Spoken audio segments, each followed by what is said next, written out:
नमस्कार, अग्निपथ देख रहे हैं आप और मैं हूं आपके साथ राखी। अग्निपथ में आज बात बढ़ती महंगाई की।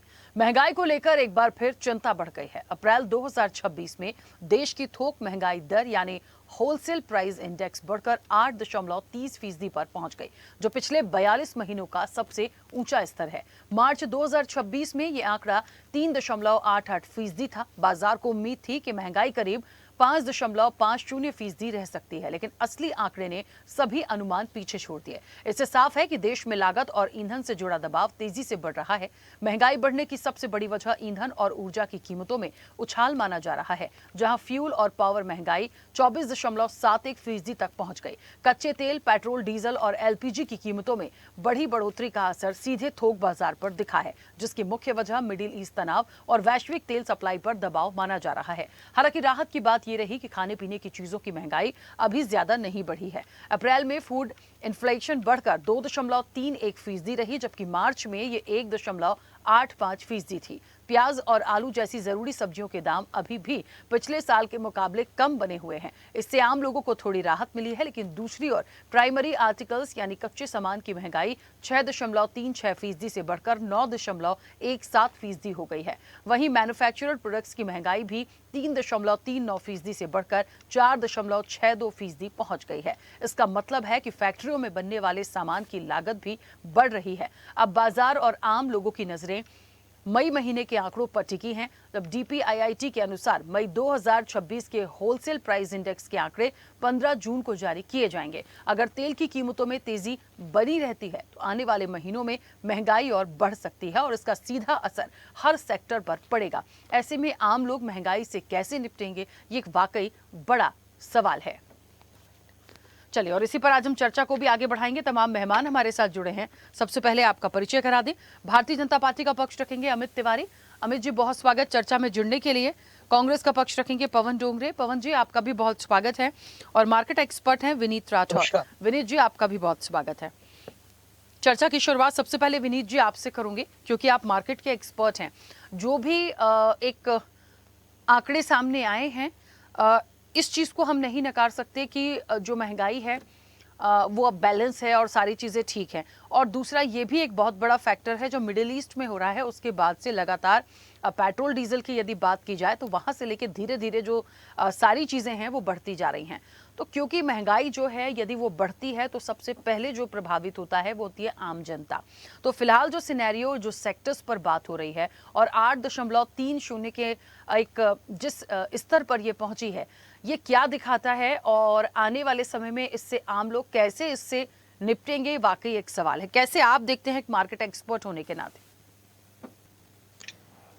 देखिए, जिस टाइप से अगर ये अभी जैसे आपने कल रिसेंटली ही हमारे पास में इनफैक्ट आज से ही मिल्क प्राइसेस भी बढ़े हैं कि 2 रुपए करीब हम लोग पर लीटर के ऊपर प्राइसेस बढ़े हैं।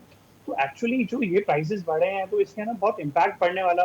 एक खाने की चीज मतलब डेली यूज की चीज है, अगर चाय पी रहे हैं, जैसे डोंगरे जी चाय पी रहे थे, अभी तो चाय की कॉस्ट बढ़ने वाली है आगे आने वाले टाइम के अंदर। तो इस टाइप की जो चीजें हैं ये कहीं ना कहीं, और चाय जो है ना एक बहुत नॉर्मल सी चीज है, जहाँ कहीं पे भी हम लोग काम करते हुए, ट्रेवल करते हुए कहीं पहुंचे किसी के पास में तो वहां पे भी पी सकते हैं। तो एक इतनी छोटी सी चीज के ऊपर अगर इनकेस इंक्रीज होगा, जैसे एलपीजी का पहले बहुत प्रॉब्लम चल रही थी, उस चक्कर में काफी लेबर चली गई यहाँ से, एंड एलपीजी के चक्कर में यहाँ पे जो प्राइसेस जो हैं, जो फूड चेन्स और ये जो फूड कोर्ट्स वगैरह जो चल रहे थे, वहां पे उन्होंने भी अपने प्राइस इंक्रीज किए। उन्होंने प्राइस इंक्रीज कर दिए, लेकिन जब ये नॉर्मलाइज हो गया और सारी चीजें हो गए वो, लेकिन वापस प्राइस स्लैश डाउन नहीं करेंगे वो लोग। वो जो उन्होंने 10-20 रुपए पर पैकेट बढ़ा दिया था, 40 रुपए बढ़ा दिया था, वो वापस नीचे नहीं आएगा। और किसी को फिर वो आदत पड़ गई है 2-3 महीने के अंदर कि हम लोग नहीं, अब उस चीज को नहीं है, उनके पास में वो प्रॉफिट्स मार्जिन बढ़ रहे हैं या फिर पीछे से रॉ मटेरियल और दूसरी चीजों की वजह से महंगा होता जा रहा है। अब जैसा आप अभी 8.1% के करीब की महंगाई दर जो आई है, वो आने वाले टाइम के अंदर और ज्यादा, अगर पेट्रोल के प्राइसेस और डीजल के प्राइसेस इंक्रीज होते हैं तो हमारे पास में जो ट्रेवलिंग के जो चार्जेस हैं या फिर जो ढलाई के चार्जेस हम लोग बताते हैं, वो वाली चीजें बढ़ जाएंगी। तो वो जब बढ़ेंगी तो फिर उस टाइम पे भी हमें हमारी प्रॉफिट के ऊपर इम्पैक्ट पड़ेगा। और जब वो इम्पैक्ट पड़ेगा तो फिर और ज्यादा इस टाइप की चीजें देखने को मिलेगी, और इन्फ्लेशन हो सकता है कि हम लोग इस बार डबल डिजिट के अंदर भी क्रॉस कर जाए, अगर इनकेस पेट्रोल के ऊपर नहीं रोकथाम लगी या फिर इसके लिए कोई वो नहीं हुआ, क्योंकि और डॉलर देख लीजिए $96 इस टाइम पे पहुंच चुका है रुपए के अगेंस्ट के अंदर। तो ये भी एक बहुत बड़ा फैक्टर आ रहा है, जो जिस वजह से हम लोग यहाँ पे बैठे हैं और इन सारी चीजों के ऊपर बात कर रहे हैं। अब बहुत आने वाले टाइम के अंदर जैसे जैसे अभी तक तो हम लोग कंट्रोल कर पा रहे हैं, क्योंकि हमारे पास में रिजर्व्स पड़े थे कहीं ना कहीं 30,000 करोड़ की। अभी भी इस टाइम पे भी जैसा डाटा आ रहा है कि हम लोगों के पास में डेफिशिएट चल रहा है, क्योंकि फ्यूल प्राइसेस को हम लोगों को कंट्रोल में रखना है इस वजह से। तो अगर आने वाले टाइम के अंदर भी ये ज्यादा टाइम तक गवर्नमेंट नहीं संभाल पाएगी और आया, तो ये हम लोगों को आगे पास ऑन करना पड़ेगा गवर्नमेंट को। जब गवर्नमेंट पास ऑन करेगी तो फिर डेफिनेटली यहाँ से और महंगाई बढ़ती हमें आगे दिखाई देगी। बिल्कुल ठीक है, चलिए मैं वापस आऊंगी। अमित जी, मुझे सुन पा रहे हैं? जी राखी जी, आवाज आ रही है। अमित जी देखिए, सरकार से बहुत उम्मीदें हैं, लेकिन दूसरे तरफ दूसरे पहलू को भी हम बिल्कुल डिनाई नहीं कर सकते। यदि मिडिल ईस्ट के तनाव के चलते ये सारी चीज़ें हैं और कच्चे तेल से लेके सारी चीज़ों का भार आता है, क्योंकि गोल्ड में भी देखिए इंपोर्ट ड्यूटी बढ़ाई गई है सरकार की तरफ से, तो सारी चीज़ें ठीक है, कहीं पे तनाव है और अंतर्राष्ट्रीय स्तर पर वैश्विक संकट से उबरने के लिए कुछ करना पड़ रहा है, ठीक है। लेकिन हम उतना ही जाएं या फिर उस चीज़ का एक विकल्प देखें ताकि आम जनता बहुत ज़्यादा सर्वाइव ना करे, क्योंकि चाहे पेट्रोल डीजल हो, दूध हो, और चीज़ों पर हम जाइए जो रोज़मर्रा की चीज़ें हैं, हो सकता है आने वाले समय में वो भी बहुत ग्रो करें, तो सीधे सीधे जो आम जनता है वो बहुत इफेक्ट करेगी। राखी जी, निश्चित तौर पे जिस तरीके से वेस्ट एशिया में क्राइसिस चल रहा है और जिस तरीके से हॉर्मुज का ब्लॉकेड चल रहा है, वहां पर से जहाज निकल नहीं पा रहे हैं, ये जो सारी परिस्थितियां हैं, उन सब का असर तो पड़ेगा। और अगर ये लंबा चलता है तो निश्चित तौर पर हम पर भी इसका असर पड़ेगा। आज अगर आप देखें, जितनी भी दुनिया की टॉप इकोनॉमीज हैं, चाहे आप यूके की बात कर लें, यूएस की बात कर लें, यूरोप की बात कर लें, तो वहां पर इन्फ्लेशन का जो नंबर है वो डबल डिजिट में ऑलरेडी पहुंच गया है। उन्होंने अपने फ्यूल प्राइसेस में 30% से लेकर 55% तक की वृद्धि ऑलरेडी कर दी है, पर भारत में इसका अभी तक कोई इंपैक्ट नहीं हुआ है, पहली बात। दूसरी बात, जब विपक्ष बात करता है महंगाई की, तो वो आंकड़ों से नहीं, भावनाओं से खेलने का प्रयास करता है। मैं आपको तथ्यों के साथ जवाब देता हूं। देखिए, जिस तरीके से, जब आपको पता है 2013 में जब सरकार इनकी चल रही थी, तब उस समय इन्फ्लेशन जो था वो डबल डिजिट में था, 11.16% टू बी प्रिसाइज। तो वहां पर 2013 में अगर आप देखें तो स्थिति क्या थी? क्या कोई जंग लड़ रहा था? क्या कोई तेल का ब्लॉकेड कर रहा था? क्या तेल के खदान सूख रहे थे? ऐसा कुछ भी नहीं था। क्या कोई रशिया यूक्रेन युद्ध चल रहा था? ये भी नहीं था। तो जब कुछ भी ना होते हुए उस समय के प्रधानमंत्रियों ने भी अपील की थी कि आप सोना कम खरीदें। वित्त मंत्री ने, पी चिदम्बरम ने अपील की थी कि तेल का खर्च कम करें। तो इस तरीके की जो अपील है, वो समय समय पर, समय काल को जिस तरीके की जैसी स्थिति रहती है, वो अपील जो नेता है वो करते हैं और उसका सहयोग भी हम करते हैं। आज जब प्रधानमंत्री मोदी जी ने अपील की है, वो इसी चीज को देखते हुए किया है कि जो ये समस्या बढ़ रही है, आज हमें नहीं लगता, कल तक हमें लगता था कि हो सकता है ये युद्ध 1 महीने तक ना चले, लेकिन रशिया और यूक्रेन का हाल देखते हुए और जिस तरीके से ये जो वेस्ट एशिया का क्राइसिस में जो परिस्थितियां बदलती हैं, बिगड़ती हैं, फिर से सुधरने का प्रयास किया जाता है, वहां पर कोई भी ये नहीं कह सकता निश्चित तौर पर कि परिस्थितियां कब सुधरेंगी। तो वो परिस्थिति जब बिगड़े तब मेजर्स लेने के बजाय हम पहले मेजर्स ले रहे हैं ताकि वो स्थिति ना बनने पाए। अगर हम अपना 10% जो जितना भी हम फॉरेक्स का एक्सपेंड करते हैं, चाहे वो तेल के इंपोर्ट से हो या गोल्ड के इंपोर्ट से हो या विदेशों में घूमने के माध्यम से हो या किसी विदेशी चीजों के खरीदने से हो, जितना भी हम फॉरेक्स का इन्वेस्टमेंट हमारा है, आउटफ्लो है, अगर उसमें हम मात्र 10% की कमी हम कर दें, हम सब मिलकर 140 करोड़ लोगों का सामर्थ्य आज प्रधानमंत्री मोदी जी के साथ चल रहा है, अगर हम सब करेंगे तो निश्चित तौर पर जो स्थिति मैंने बताया कि डेवलप्ड इकोनॉमीज में है, जो स्थिति साउथ ईस्ट एशिया के कंट्रीज में है, वो स्थिति पे हम नहीं पहुंचेंगे। आज एक चीज तो हमें देखना पड़ेगा, उन्होंने अपनी सिक्योरिटी, प्रधानमंत्री जी ने अपनी सिक्योरिटी भी का जो काफिला है वो भी कम कर लिया है। मुझे बहुत ही उनकी चिंता होती है, क्योंकि एक हमारे देश का प्रधानमंत्री आज एक वनरेबल सिचुएशन पर है। विपक्ष हर बार उनको घेरने का प्रयास करता है, लेकिन वो व्यक्ति अपनी जान हथेली पर लेकर चल रहा है और कह रहा है कि सिचुएशन कुछ भी आए, मैं देश नहीं झुकने दूंगा। चाहे अगर कुछ भी सिचुएशन बन जाए, किसी भी तरीके से अपने देशवासियों पर कोई भी आंच नहीं आने दूंगा। तो वो व्यक्ति जब ढाल बनकर सामने खड़ा है, तो हमें उसका सहयोग करने में क्या जाता है? कुछ नहीं जाता है। और देशवासी कर रहे हैं। हमने अपने ऑफिसेज में, हमने अपने अपने खुद के यूजेबिलिटी में ये प्रयास कर रहे हैं कि हम सप्ताह में 1 दिन या 2 दिन पब्लिक ट्रांसपोर्ट यूज करने का प्रयास करें। मात्र इतना ही करना है। कोई आपको नहीं बोल रहा है कि आप सोना मत खरीदो। जहां आप 10 ग्राम खरीदते थे, वहां आप 2 ग्राम खरीदो। कोई आपको नहीं बोल रहा है, और हो सकता है तो उसको 1 साल तक रोक दो। कोई आपको नहीं बोल रहा है कि आप कार मत चलाओ, बाइक मत चलाओ, फ्लाइट से मत जाओ। लेकिन अगर हो सकता है तो इसको कम कीजिए। अगर हो सकता है तो विदेशों में जाना कम कीजिए, 1 साल के लिए इसको टाल दीजिए। तो ये अपील जनता समझ रही है, जनता हमारे साथ है, हम सबके सहयोग के साथ देश 140 करोड़ के साथ सामर्थ्य के साथ चल रहा है, और स्थितियां बिगड़ने से पहले संभालने का प्रयास किया जा रहा है। ठीक है पवन जी, इसी चीज को थोड़ा आगे बढ़ाऊंगी, और जो चीज मैं समझ पा रही हूँ महंगाई को लेके जो सरकार का तर्क है, या इस चीज को कैसे बैलेंस किया जा सकता है, मतलब सबकी सहभागिता और सबकी एकता, सबकी समझदारी से यदि चलेंगे तो शायद इस महंगाई की जो मार है इसको हम झेल पाएंगे या इससे हम उबर पाएंगे। मैं तो यही समझी हूँ, यानी थोड़ा थोड़ा कटौती करके चीज़ों को चलेंगे तो सब कुछ ठीक हो सकता है। बट हम जो प्राइस है या जो रेट है वो जो बढ़ रहा है, उसको भी या तो हम कितना कम करके चीज़ों को कर सकते हैं। मैं आम व्यक्ति के नज़रिए से इस चीज़ को समझूं तो यस, उनको फ़र्क पड़ेगा। लेकिन अब समझदारी की बात यही है, जिस तरीके से अमित जी भी कह रहे हैं कि काफ़ी अपील है, और हर सेक्टर में हर वर्ग से ये एक अपील है कि आप थोड़ी थोड़ी कटौती करिए तो आप इस चीज़ से उभरेंगे। कितना इत्तेफाक रखते हैं, या आपका कोई सुझाव क्या हो सकता है? राखी जी, भारतीय जनता पार्टी का मतलब आज की डेट में मुंह में राम और बगल में महंगाई की छुरी। सीधी बात आपको बताता हूं, अभी थोड़ी देर पहले अमित भाई हमारे बता रहे थे कि हमारे जो प्रधानमंत्री थे, यानी भारत के ही नहीं पूरे दुनिया के सबसे आर्थिक प्रबल और समझदार व्यक्ति माने जाने वाले मनमोहन सिंह जी के टाइम पे 2013 की ये बात कर रहे थे। मैं इनको बताना चाहता हूं कि 2013 में आप ध्यान दीजिए, 2008 से 13 तक के वर्ल्ड जब पूरा इकोनॉमिक क्राइसिस के अंदर था, तो इंडिया एकमेव कंट्री था जो सुखरूप था। मैं दूसरी बात इनको बताना चाहता हूं कि भारत में तेल की कीमत उस समय 55 रुपए थी। 56 इंच की आपकी छाती है और 55 रुपए वहां लीटर था डीजल। आज डीजल क्या पोजीशन पे आया है? दूसरी बात मुझको बताइए, ये बता रहे थे उस समय कोई वॉर नहीं था। मुझे ये बताइए, अगर उस समय वॉर की बात छोड़ दीजिए, इन जनरल मुझे बताइए, दाल, आटा, तेल, डीजल, आपको 50 चीज बताता हूं।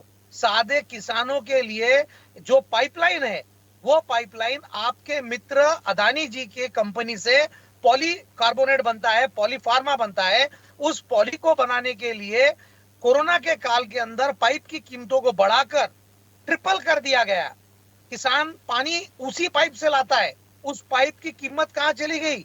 आप मुझे बताइए, महंगाई जो बढ़ रही है इसका बेनिफिट किन लोगों को हो रहा है? आप ये देखिए, कॉमन आदमी को नहीं हो रहा है। अरे छोटी छोटी चीजों में कॉमन आदमी आज त्रस्त है। आज आप बोल रहे हैं कि सोना मत खरीदिए, कौन सा कॉमन आदमी सोना खरीद सकता है साहब? मुझे बताइए, सोना चांदी खरीदना आज की डेट में किसी कॉमन आदमी के बस की बात है ही नहीं। भारत सोना चांदी बचा के रख सका तो बहुत बड़ी बात है। जो महंगाई जिस तरीके से पूरी ताकत से आपने बढ़ाई है, आपने भारतीय जनता पार्टी ने 2013 से 2025-26 तक कर आप देखो क्या कीमतें कर दी आपने। दाल, आटा, गेहूं, कोई भी चीज गरीब आदमी के एहतियार में बची नहीं है। और आप बोल रहे हैं कि भाई इसका प्रभाव उधर, अरे एप्स्टीन फाइल के वजह से ये युद्ध हुआ। एप्स्टीन फाइल छुपाने के लिए युद्ध किया गया, और उसके वजह से आज महंगाई चरम सीमा पे, और भारत का कॉमन आदमी इसका भुगतान कर रहा है। आपको पता है तेल क्या लीटर है? अमित जी, ये तेल कांग्रेस के टाइम में 50 रुपए लीटर हुआ करता था, 60 रुपए लीटर हुआ करता था। आज 300 रुपए टच कर दिया आपने, और अभी भी आप बोल रहे डॉलर। आपको याद है स्मृति ईरानी जी ये कह रही थी कि रुपये के साथ में प्रधानमंत्री की गरिमा गिर रही है। तो आज मुझे बताइए, ₹96 अगर डॉलर हो गया है तो प्रधानमंत्री की गरिमा अब गिर नहीं रही क्या? ठीक है, हाँ हाँ, अमित जी ये कुछ कहना सारी चाह रहे हैं? महंगाई आपकी देन है। अमित जी जवाब देंगे, हाँ बोलिए। देखिए, मुझे नहीं लगता राखी जी कि पवन जी भारत से पेट्रोल खरीदते हैं या सरहद पार पाकिस्तान से तेल खरीदते हैं। जो आंकड़े वो दे रहे थे वो तो पाकिस्तान के हैं, भारत के तो आंकड़े नहीं है। 300 रुपए लीटर कहीं भी तेल नहीं बिक रहा है, कोई सा भी तेल नहीं बिक रहा है। चाहे वो खाने के तेल की अगर आप बोल रहे हैं कि बात कर दी आपने, ऑलिव ऑयल भी नहीं बिक रहा है। आप ऑलिव खाने ऑयल का भी तेल नहीं बिक रहा है। खरीदते होंगे ना अमित जी, गरीब बिल्कुल आदमी खरीदते खरीदता हैं, है। आप पता बिल्कुल नहीं किस खरीदते चीज हैं। से खाना बनाते हैं घर में, हम लोग तो नहीं, सारे हम तेल ऑलिव ऑयल से खरीदते नहीं हैं। बनाते हैं। और हम मीठा ऑलिव ऑयल से करडी नहीं का बनाते हैं। तेल हम ऑलिव ऑयल से नहीं 300 रुपए बनाते, लीटर और है सरसों का साहब, तेल तो 300 300 रुपए रुपए किलो नहीं लीटर है। करडी का तेल। मार्केट में जाके देखिए, गरीब आदमी वही खरीद रहा है साहब, 300 रुपए लीटर है करडी का तेल। आप जो तेल सोच रहे हैं, आपके दिमाग में तेल मतलब सिर्फ अदानी अंबानी का रिलायंस। भैया खाने नहीं, के लिए भी देखिए तेल राखी लगता जी, है, राखी वो जी देखिए, तेल टोकने 300 वाले रुपए देखिए। लीटर है। पवन जी, मैंने आपको शांति से सुना है, थोड़ा सा मुझे भी अरे बोलने मैं भी दीजिए। बहुत शांति से सुन आप रहा हूँ तो अमित भाई। तो आप टोक रहे हैं ना, मेरा समय है, राखी जी ने मुझे दिया है, आप बोलने नहीं दे रहे हैं। तो देखिए राखी जी, मैं यही कह रहा था कि ये कहाँ से तेल खरीद रहे हैं मुझे तो पता नहीं। दूसरी बात, कौन सा तेल खरीद रहे हैं वो भी मुझे नहीं पता कि अभी जिसका ये बताया दाम तो बता रहे उन्होंने। हैं, पहली बात। दूसरी हम्म। बात, हाँ दूसरी बात, देखिए अभी कल आए हैं इन्फ्लेशन का जो डेटा है, कल आया है। राखी जी, वो आंकड़े क्या कहते हैं? 3.48%। इतनी वैश्विक अव्यवस्था होने के बाद 3.48% आरबीआई ने कितनी समझदारी से उसको 4% के नीचे रखा हुआ है। ये आंकड़े मैं नहीं कर रहा हूं, कल आंकड़े आए हैं, सब जगह उपलब्ध है, आप भी चेक कर सकते हैं। दूसरी बात, जिस तरीके से रिटेल की बात की जा रही है, तो रिटेल का जो आंकड़ा है वो 4.2 है, रिटेल इन्फ्लेशन का आंकड़ा। वो भी जो आरबीआई का जो टारगेटेड है उसके अंदर ही है। जो 4.5% का जो आरबीआई का टारगेट है उसी के अंदर है। दूसरी बात, जब कहा गया कि ये तेल का दाम बढ़ रहा है, ये किया, तो इंपोर्ट ड्यूटी हमने कम किया उस पर, और उसको स्टेबलाइज करने का काम किया। हमने पेट्रोल पर एक्साइज कम करने का काम किया। इनकी जहां पे सरकारें हैं वहां तो ये पेट्रोल पे दाम बढ़ा रहे हैं। पूछिए ना, हिमाचल में इन्होंने 5 रुपया नहीं बढ़ाया दाम, बढ़ाया ना। जहां पर जरूरत पड़ती है वहां पर ये, जब जब इनको देश के साथ खड़ा होना चाहिए, देश के हिमाचल के लोगों के साथ खड़ा होना चाहिए, वहां पर ये हिमाचल के लोगों का तेल निकालने पे पड़े हुए हैं। 5 रुपया वहां उन्होंने बढ़ा दिया, किसानों के ऊपर बोझ डाल दिया 5 रुपए का एक्स्ट्रा पर लीटर। वहां पे इनको किसान नहीं दिखता, वहां पे इनको लोग नहीं दिखते, वहां पे इनको महंगाई नहीं दिखती। लेकिन जहां पे सब कुछ कंट्रोल में है, क्यों? क्योंकि यहां पर इनकी सरकार नहीं है। तो जहां पर इनकी सरकार है वहां किसान मर रहा है, किसान बेहाल है, किसान भुगत रहा है, लेकिन वहां का इनको पवन जी कुछ एक भी सेकंड, दिखाई हाँ। नहीं देता, क्योंकि वहां पर उनकी सरकार है। ठीक है। यहाँ पर इनकी सरकार नहीं है तो यहाँ पर इनको सब कुछ दिखाई देता है। हम तो सबको साथ लेकर चलने की बात ठीक है करते हैं, और अमित तो जी हम एक सेकंड। हिमाचल का भी उतनी टेंशन करते हैं जितनी किसी और अन्य राज्य का करते हैं। ठीक है अमित जी दूसरी एक और सेकंड अंतिम रुकिएगा। बात मैं कह दूं, हाँ थोड़ा जल्दी से। अंतिम बात मैं कह दूं राखी जी, कि G20 कंट्रीज में हमारी स्थिति जो है इन्फ्लेशन के तौर पर बहुत ही सुदृढ़ है, बहुत ही मजबूत है, और आरबीआई ने बहुत अच्छे तरीके से कंट्रोल करके चल रहे हैं। हमारी स्थिति बहुत बेहतर है G20 के कंट्रीज में, और डेवलप्ड कंट्रीज में भी। जैसा कि मैंने आपको बताया, वहां पर इन्फ्लेशन ऑलरेडी डबल डिजिट पहुंच चुका है, ठीक है। और हमारे यहाँ पर अभी भी 3.48% है। हाँ पवन जी जल्दी से अपनी बात रखिए। देखिए, जिस तरीके से भारतीय जनता पार्टी के दौर में महंगाई बढ़ी है, आम आदमी का जगना मुश्किल हो गया है। हर चीज के रेट बढ़े हुए हैं। आप चीनी ले लीजिए, आप दाल ले लीजिए, आप आटा ले लीजिए। और अमित भाई हमारे जो बोल रहे थे कौन से तेल की बात कर रहे हैं, मैं करडी तेल की बात कर रहा हूं, है ना, सादा करडी, जो सूर्यफूल होता है, वो सूर्यफूल जो यहाँ के किसान उगाते हैं, एक्सपोर्ट करके हम नहीं ले रहे। आप सोयाबीन ले लीजिए। आप मुझे बताइए, विडंबना ये है, खेती के शेतकरी को भाव नहीं मिल रहा है, रिटेलर्स को भाव मिल रहा है। यानी गवर्नमेंट जब खेती से माल खरीदती है, किसानों से कम पैसों में माल खरीदती है, और उसका जब तेल निकाल के बेचा जाता है तो वो कई गुना ज्यादा बड़ा होता है, मगर किसानों को पैसा नहीं दिया जाता है। किसानों की धान्य सुरक्षा नहीं है। और मुझे जिस तरीके से अमित भाई बता रहे थे यहाँ पे कि मोदी जी ने इतना संभाल के रखा है, कितना संभाल के रखा है तो पूरी दुनिया देख रही है। $96 पूरे वर्ल्ड में सबसे ज्यादा। आप सोचो, अपने पास में इस बार जो गिरा है डॉलर, क्या कीमत है। मार्केट जो है, शेयर मार्केट, वो क्या पोजीशन पे गया है। ये सारा जो हमारे प्रधानमंत्री थे कांग्रेस के, उनका नाम था मनमोहन सिंह जी, वो दुनिया के सबसे बेस्ट इकोनॉमिक्स बोलकर माने गए। जिस यूएई की वजह से आज प्रॉब्लम आप बता रहे हैं, वो यूएई के अंदर बैंक्स के अंदर जो सिस्टम चलता है वो मनमोहन जी का दिया हुआ सिस्टम है। और मुझे बताइए, अगर अमेरिका का साथ उस समय नरेंद्र मोदी जी उतनी ताकत से नहीं देते थे तो क्या आपको आज जो तकलीफ हो रही है तेल की वो होती थी? बिल्कुल भी नहीं। आप बताइए, आपका तो झूठ बोलना चालू ही रहेगा। आप सिर्फ है ना जनता को गुमराह कर सकते हैं, जनता को झूठ बात बता सकते हैं। ठीक है अरे पवन जनता जी, रोज तेल खरीदती है, रोज आटा दाल खरीदती है, उनको सब मालूम है। आप आंकड़े बताइए डिजिटल, आप अमित डिजिटल जी के कुछ ऊपर ही दिखा चलिए। रहे हैं। अमित जी मैं यहाँ से नहीं समझ पा रही हूँ क्योंकि प्रॉपर क्लियर नहीं है, कुछ दिखा रहे हैं अमित जी। ये तेल के प्राइस है जो ये बोल रहे हैं ना, 300 रुपया किलो है सनफ्लावर का तेल, वही उसके दाम दिखा रहा हूं मैं बिग बास्केट पे। सॉरी, ये अब दिखेगा, ये देख लीजिए। ठीक है अमित जी। विनीत जी कनेक्ट है क्या?